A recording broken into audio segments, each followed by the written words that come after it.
Hi, beautiful souls. I'm Elizabeth, and welcome to Untangling the Heart. This time is for you. So grab your cup of coffee or tea or whatever brings you a sense of comfort. Sit back, relax, and settle in. As you listen today, simply notice what resonates for you. There may be something that your heart has been waiting to hear. Something that was meant just for you. It's so good to have you here.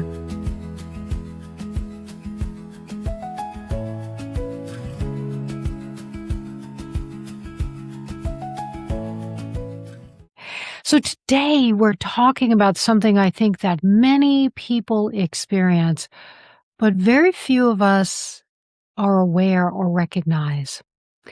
It's called high functioning emotional fatigue. Or let me say it another way. When you're doing everything right, but things still feel heavy. They still feel like you're in a grind. They still feel like you're dragging yourself through the mud, but you feel like you're getting everything done.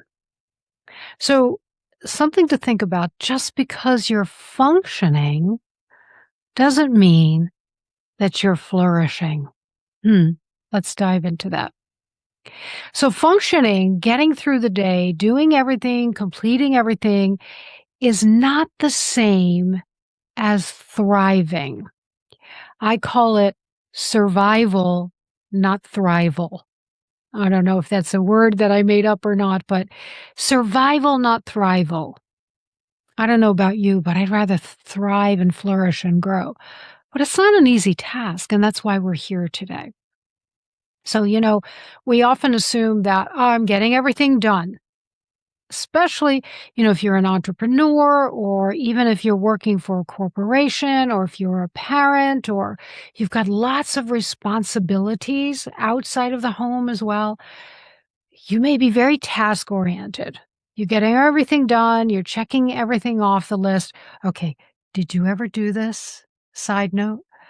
Did you ever make a task, complete a task, and then go back and write it on your list and then cross it off because it feels really good? Yeah, I know there are a couple of you out there because I've done that in the past, right?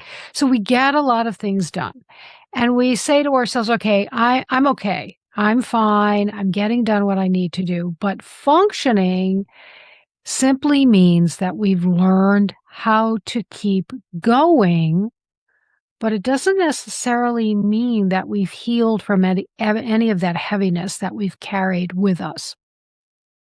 So, what does that look like? A couple of examples. It's like going to work, caring for your family. Then you are also this beautiful heart centered person and you do a lot of volunteering. You keep your commitments. You're very dependable. You always show up. You say yes to everything. Okay. So from the outside, everything looks fine. And it looks great to everyone else too, because you're the one that they can depend on. You're the one that they always ask because they know you'll always get it done. And it looks great for you because you think, yeah, okay, I did that. I was able to do it. I was able to complete it. That feels good. And it should feel good. But inside, there's this little tug sometimes that doesn't feel so good. So I have a question for you. It's something that we can ask ourselves. Have I become so good at functioning that I've stopped noticing how sometimes heavy my heart or life feels for me? I'll ask that again. Have you become so good at doing things, accomplishing things, generating things that you've stopped noticing for yourself how heavy you feel emotionally? So, emotional fatigue doesn't always look like burnout. perhaps you've experienced burnout. You get to the end of your rope and you're like, I'm done. I can't do anything more. I can't put anything more on my plate. I'm finally going to say no. Or you could be in the middle of working on a task and all of a sudden you bust out into tears. Well, what is that? It just means that your nervous system is so overstimulated and you are so heavy with dragging things around with you that you're just barely functioning. So, and we often imagine burnout as we're falling apart or crying constantly. Remember I said, you burst out into tears, but there's some who get in this cycle of crying all the time or starting a project and then always quitting and never finishing or being completely exhausted. Those things are burnout, right? But emotional fatigue often looks a little bit different. It's more subtle. It's something that we don't notice very often. So what can that feel like? I don't know if you've experienced this before, but it could feel like everything feels like an effort. It's like you're walking with cement shoes or you're dragging your feet through the mud. You wake up in the morning and you're like, I have to get through another day. Let that sit for a moment. I have to get through another day. That's when you're just functioning. That's when you're just surviving. You're not excited about doing a project anymore, or you're constantly on. You're always in responsibility mode. Yes, I'll do that. Yes, I'll check that off my list. Yes, I can do that. Yes, I can do that. And you're always the one that you rely on. It can look like and feel like being mentally exhausted. It's like I can't think of one more thing at the moment. It can also look like your nervous system is really giving you a wake-up call. In other words, you're having trouble sleeping. Your mind is racing and it's on all the time. You lay there for hours and you're thinking of a million things that you have to do. And then you force yourself to get up and do them in the middle of the night. You never fully relax. And one sentence that I often hear, and maybe you hear yourself saying, is, I'm just tired. I'm just tired. And that could be that when we're just tired, it's because we've been carrying emotional weight with us for a very long time. I always describe it as carrying this big bag of rocks with us. Right. Every day we have our tasks to do, and that's our boulder or our rock that we're pushing up a hill. And yeah, we're making progress, but we keep getting pulled back because we're carrying all of this heavy emotional weight that we're not even conscious of. We don't even think about it. And after a while, our cup flows over and there's no more room.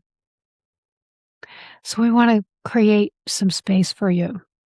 So, one of the amazing things about our human nervous system is that we have the ability to adapt. We have the ability to be resilient. So imagine, again, carrying that sack or maybe a backpack. And every challenging experience adds one more stone. Every little trauma, big trauma, you're carrying another stone. Yep, I'll just put that in my backpack and carry that with me. Well, what do those stones look like? Someone's let you down and you've been disappointed. Or perhaps a betrayal. Maybe you've been betrayed by a friend. Or you've gone through a grieving process. A relationship has left, or you've lost someone close to you, even one of our beloved pets, right? Or you've added too much responsibility, or you've stepped into that time in your life where you're becoming a caregiver. Perhaps you've been a parent, or perhaps you've worked a brilliant career, and now a parent or two may need your help. I know I went through that. I don't regret a minute of it, but there was no time left for me, no space left for me in that moment. So, eventually we don't notice that backpack anymore. We don't notice that bag of rocks that we're carrying with us. We're used to dragging around those heavy emotions. And we think we're okay. We think we're fine until we're not. You've become really strong at carrying that bag of rocks or that backpack, right? But sometimes strength isn't the absence of weight. It's simply becoming accustomed to carrying it. And we think that's our normal. High functioning can become your default survival strategy. It's just what you're used to now. It's the program that you're running on. And sometimes when we have a strategy of, I'm going to keep doing, I'm going to keep doing, I'm going to keep doing, it's really providing false protection. For example, you keep busy all the time. You overachieve. You're always helping. You're always taking care of everyone else, and you leave yourself to the very last. And then you never get around to you. You don't ever slow down. You're up at the crack of dawn or maybe even before. And you're going until the wee hours of the morning because you have so much to do. Because if you feel like you're productive and getting all of this stuff done, then you're going to be okay. You're always planning, always doing. So what if you just asked yourself this question? Just play with me here for a moment. What happens when I am just still for a moment?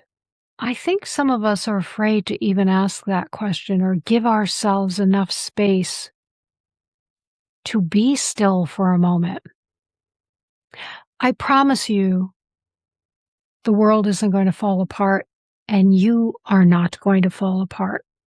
What if you just stopped outrunning yourself for just a moment?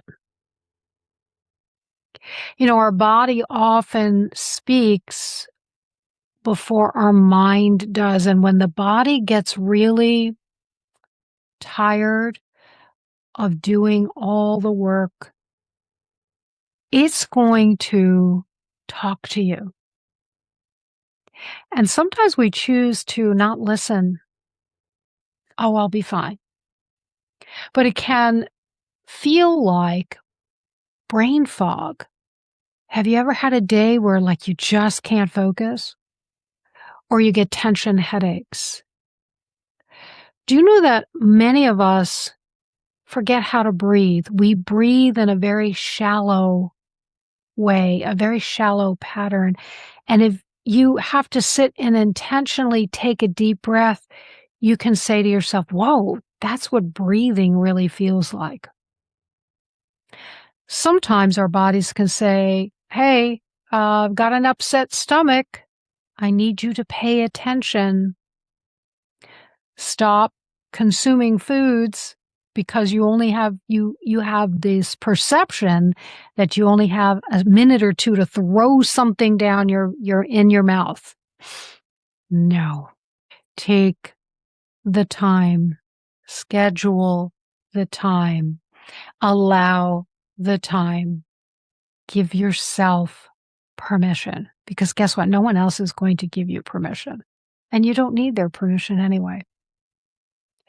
Sometimes we can feel almost emotionally numb or again, that difficulty of just relaxing.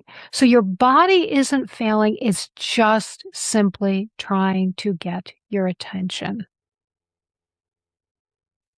So imagine, I'll tell you a story. Imagine a young woman, let's just call her Sarah, and she's very successful, she's very dependable, she's always helping everyone.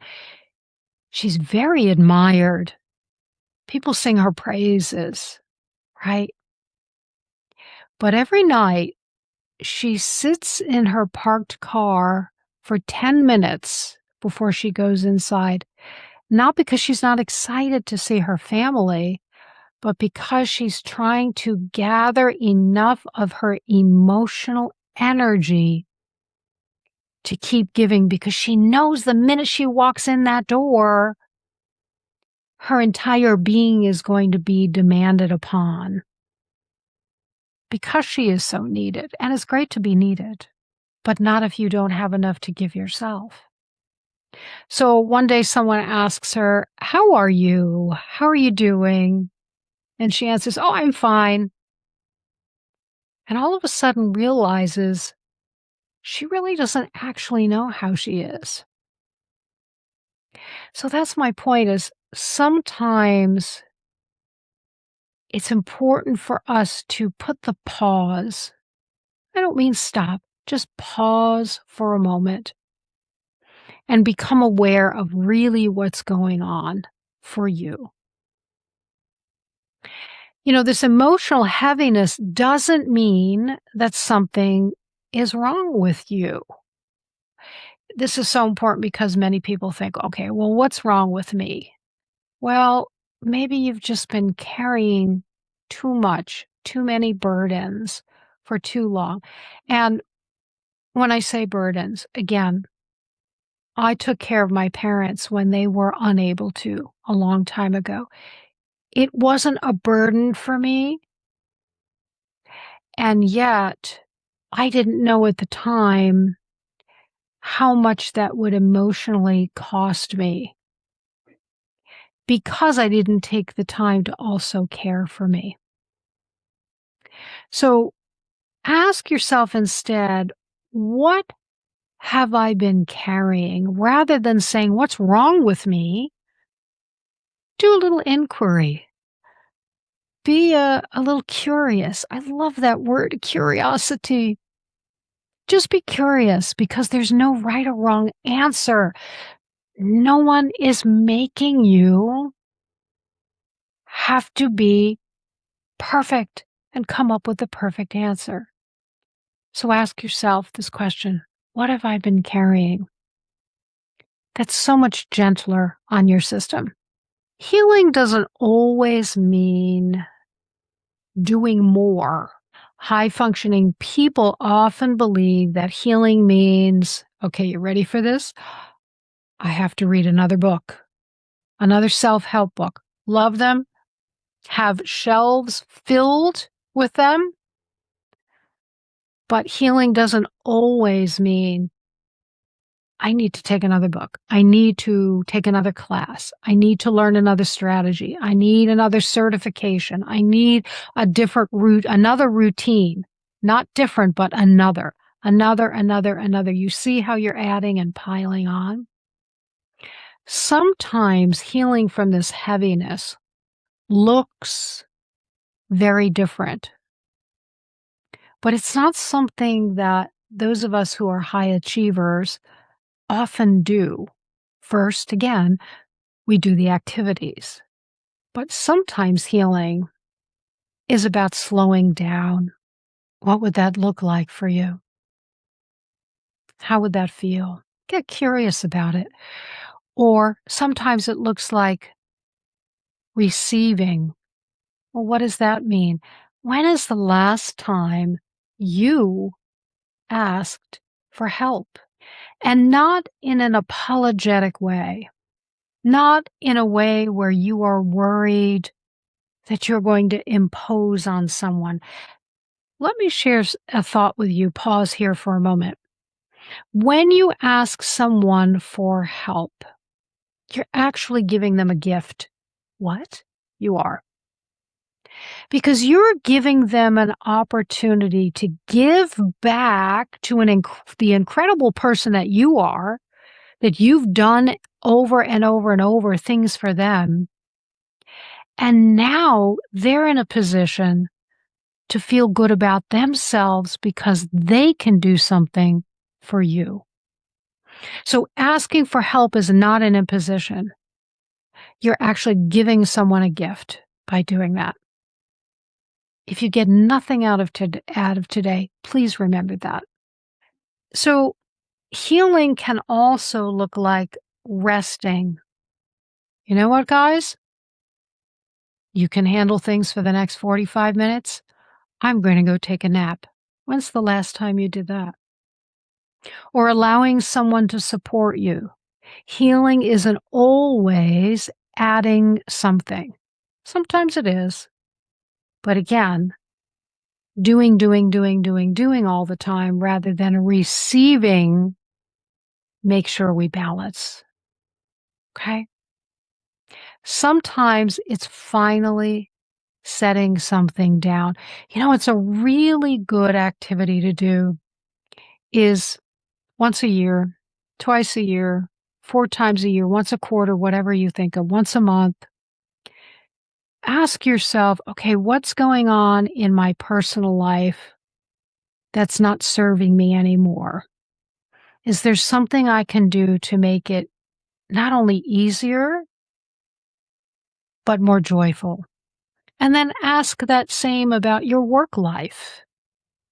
Is there something that is taking up way too much of my time and is not serving me? It's not a selfish question. Sometimes it's time to finally set something down. So, with today's conversation, I was thinking of two of the cards from my deck. I wanted to share this one with you. This one is called The Noticing, and it's about awareness. So, allow me to share this with you today. It says, what is asking to be seen? Remember, if we don't take a moment to pause and be curious, we're just going to keep dragging all of that heaviness with us. It says something within you has been waiting for acknowledgement. You don't need to understand it yet. Simply notice what is present. And that can help you to begin to loosen what you've been holding on to. Awareness is often the first gesture of care. Truly, that's the first step. A great question to ask is, what have I been sensing that I may have overlooked or set aside or run over with all of your activity, right? What have you become so accustomed to carrying with you, that heaviness, that burden? Maybe it's a feeling of guilt. You're not guilty of anything, but maybe you've trapped this emotion of feeling guilty for whatever reason. And that's a heavy weight that you've been carrying with you. Maybe it's avoidance, right? So be curious. What have I become so accustomed to that I no longer notice it? I honor what is asking for my attention. Take that in. The second card that I wanted to share with you today, this is called the unwinding, and it's the release. So now that we're aware, we can let go of those things that we've been carrying with us for a very long time. This is called time to set this down. What you've been holding onto no longer needs your energy. Give yourself permission to set it down. Not everything is yours to carry forward. Wouldn't that be a great opportunity to think about, What am I carrying that really isn't any of my business to carry? That's a great question. The reflection says, what am I ready to stop carrying? And I'd like to even shift that and say, what am I going to give myself permission to stop carrying? And the foundational statement is, I allow myself to set down what is no longer mine to carry. You know, when we take on other people's burdens, what you're really doing, listen carefully, is you're robbing them.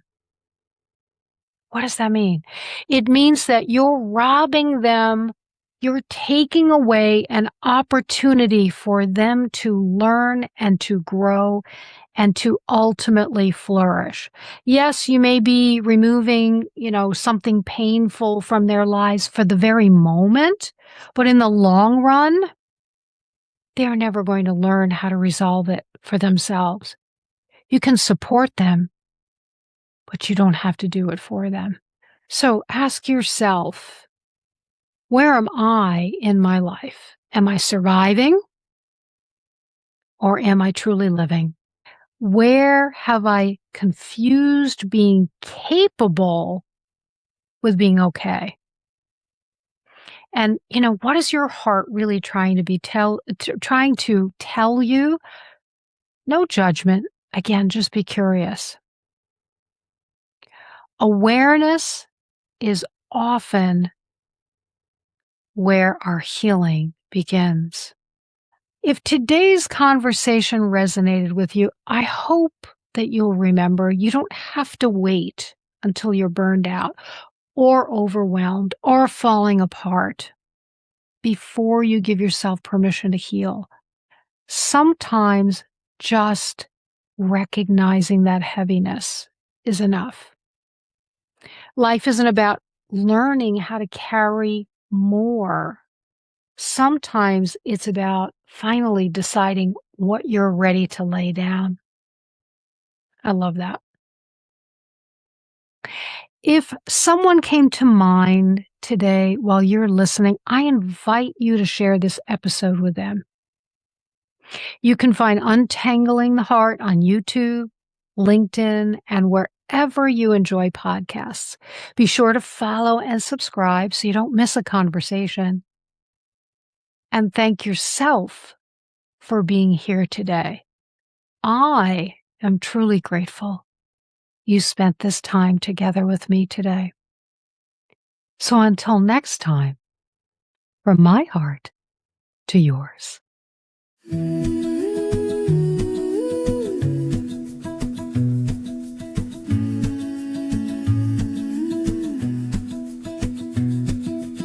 We've all got stories we don't say out loud, little knots we hide away. You're not broken, you're just learning to be honest with what you feel today. This is untangling the heart, one brave breath, one tiny start, finding strength in every scar and every part. You're not falling apart, you're just untangling.